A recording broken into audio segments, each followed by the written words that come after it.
On va s'intéresser aujourd'hui aux idées reçues dans la course à pied. C'est que courir moins de 45 minutes ne sert à rien, c'est absolument faux. Effectivement, après 40-45 minutes de course, on a des pics de dégradation des lipides, mais ça ne veut pas dire que courir 20 minutes ne sert à rien. Il vaut mieux courir 20 minutes que ne pas courir du tout. Marcher ne sert à rien, c'est absolument faux. Pour des débutants, on va privilégier l'alternance de la course et de la marche. Il vaut mieux être capable de courir 30 minutes ou 20 minutes à raison de 2 minutes de course et 1 minute de marche, plutôt que de ne courir que 5 ou 10 minutes sans s'arrêter de courir et de s'arrêter à ce moment-là. Est-ce que courir avec des gens expérimentés est le meilleur moyen de me faire progresser ? Eh ben non, absolument pas. C'est surtout le meilleur moyen de se mettre dans des situations d'échec et de faire face à des séances qui vont être trop dures pour vous, et donc de se démotiver et de finir par croire que la course à pied n'est pas pour vous. Il faut souffrir pour progresser. Pas du tout. Dans un premier temps, c'est absolument pas vrai.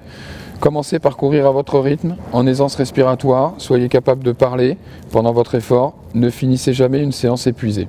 Est-ce que pour progresser, je dois faire le même parcours en moins de temps ? C'est vrai dans un premier temps, mais on arrive très rapidement à une phase de stagnation, voire de régression. Le secret, c'est de varier vos parcours et vos séances. Si vous ne savez pas comment faire, faites-vous coacher si besoin. Je dois finir ma séance en sprint. Pas du tout, il est plutôt conseillé de finir les 10 dernières minutes très calmement pour la récupération musculaire. Est-ce que pour ne pas être essoufflé, je dois faire de grandes inspirations ?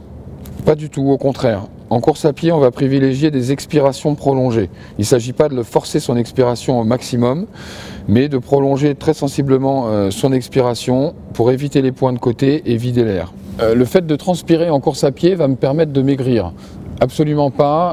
À l'issue de votre séance, dès que vous allez vous réhydrater, vous allez récupérer toute l'eau que vous allez éliminer pendant l'effort, donc ce n'est pas la transpiration qui va vous faire maigrir. Vous débutez la course à pied, vous voulez éviter de faire des erreurs. La Parisienne vous propose ses coachs. Débutez avec un professionnel, rejoignez les coachs formés par la méthode La Parisienne.